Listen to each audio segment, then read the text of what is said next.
The international break is finally over and we're back to Chelsea FC games. Rather than in England's under-21s getting knocked out the Euros and England just about beating San Marino, Poland and Albania. And tomorrow Chelsea host West Bromwich Albion to Stamford Bridge at 12:30 lunchtime PM UK time. It's being shown on BT Sport and it's going to be the first game back from the Premier League, or from the international break for the Premier League, and it's the early kickoff once again. Actually, interestingly, the last time Chelsea won over an Easter weekend was back in 2015 when we beat Stoke City 2-1. I was actually at that game.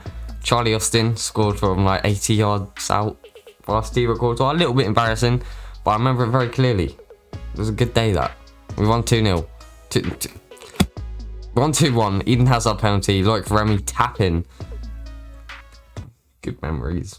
Good memories. Now, the news just broke just a minute ago.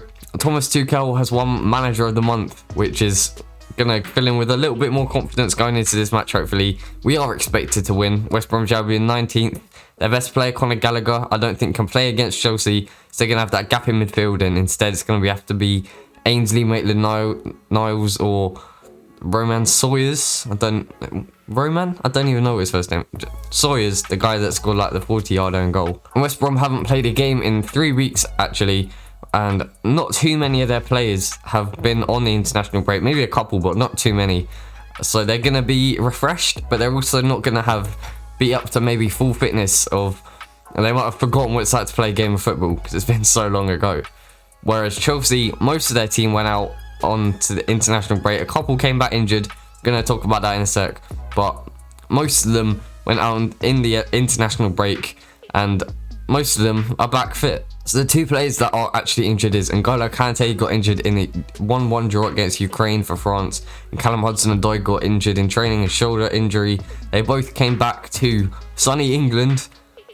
Actually, no, Callum Hudson and Odoi they both came back to sunny Stamford Bridge, sunny London, and they're being treated there, being assessed by the Chelsea staff. But everyone else seems to be fit. Mason Mount, all good. Reece James, all good. Ben Chilwell, all good. Thiago Silva should be back, which should have a massive impact. Tammy Abraham has been rested for the past few weeks to get his ankle, I think it was, back up to full fitness. So he should be back, but I don't know if Thomas Tuchel will actually risk him. And Edouard Mendy underwent tooth surgery a couple of days ago over the international break instead of playing for Senegal, I'm pretty sure. But he should also be back. And we don't have any suspensions I am aware of. West Brom, you're not here to listen to West Brom, you're here to listen about Chelsea. So let's just get into my lineup already. So for the formation, I'm going with a 3-4-2-1. Same thing we've seen. Thomas Tuchel just on Manager of the Month after playing this system. It's working really, really well defensively.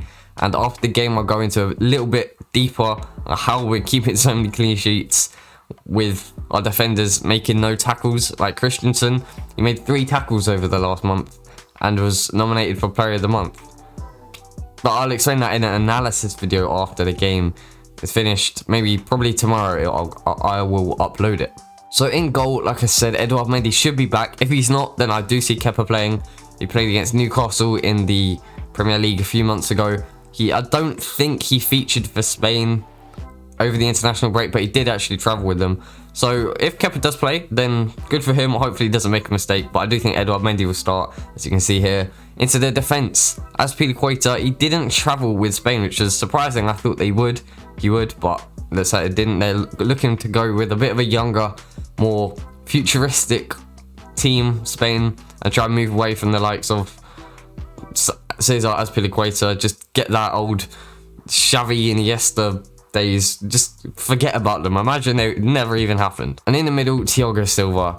Hopefully he'll bring such a big impact into this defense. Not that we need it. Christensen has been brilliant, but Thiago Silva, we all know how good he is in the middle, commanding, just reading the play perfectly. And to the left of him, I've gone with Rudiger, who did also feature for Germany and will be coming off the back of North Macedonia beating them.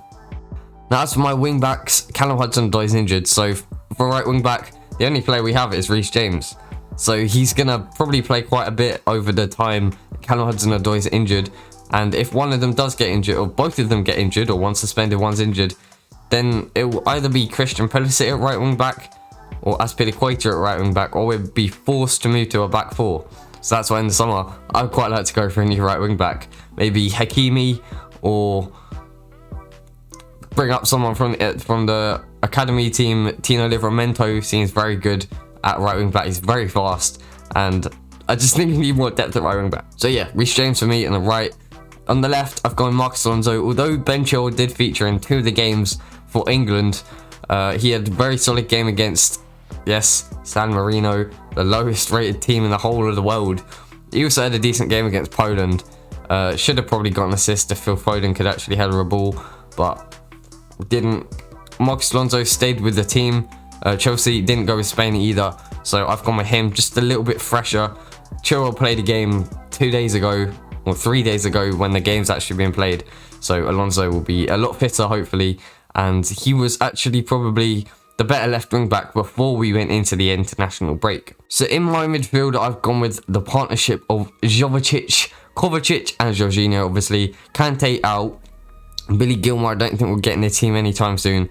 And Jorginho and Kovacic, they just, the balance is just so obviously perfect. It's just Jorginho picking the ball up, looking for the passes. They know when to 1-2 it around the midfield, and I think that's where the game will be won or lost, in the middle of the park. West Brom, they'll be without their best player, personally, Conor Gallagher, who is on loan from Chelsea. So they're not going to be very strong in the middle of the park. And Chelsea, definitely, I feel like as long as we keep attacking, and then if they get the ball, they try and counter. As long as we win it back in the midfield over and over again, they won't even be able to breach the midfield into the defence.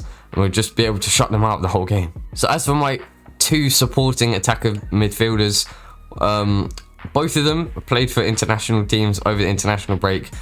And although one had a glaring miss against North Macedonia, I've gone with Timo Werner and Mason Mount. Now Mason Mount was quite influential in the England midfield over the games. I watched all the England games.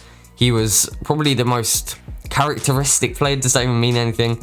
He's getting the ball, passing, moving. Though the rest of the team quite stood still, he seemed to try and take the games by his grasp and try and have a bigger impact he could. And he did get quite a big impact on some of the games. Obviously scored against Albania, lovely finish, although he was 1-1. Probably should have had a couple of other goals here and there, but overall he had a very good international break.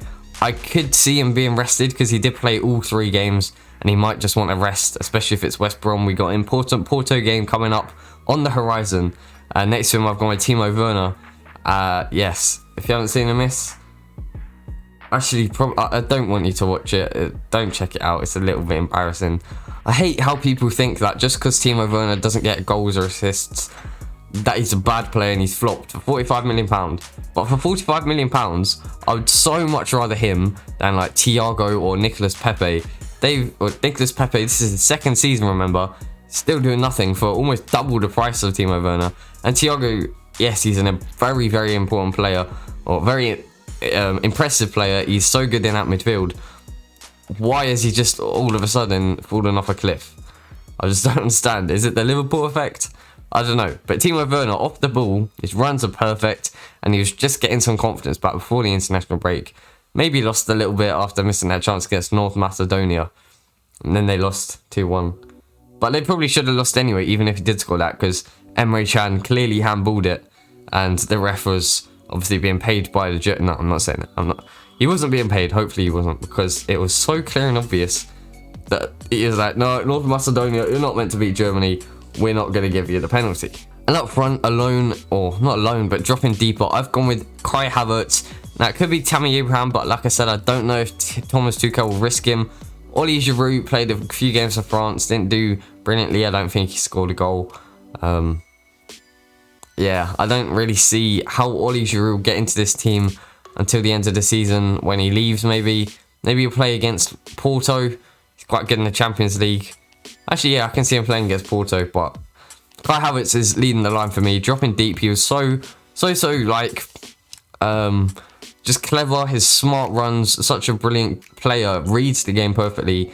can really exploit the space in behind the defenders, and he was doing that just before an international break, especially against Everton. I keep bringing it back to this Everton game. He was so good in that like false 9 position, going forwards, but when we're defending almost like a midfielder, but then running around the back, but then interchanging with the 2 supporting attacking midfielders. It just worked brilliantly, and I'd like to see him in that position once again. Now that is all for today. You can tweet my lineup in the comments. I'll reply to every single one. Make sure you like the video if you enjoyed it. Subscribe if you're new around here. Come on, you Blues. Hopefully we can win the first game back from the international break. And goodbye.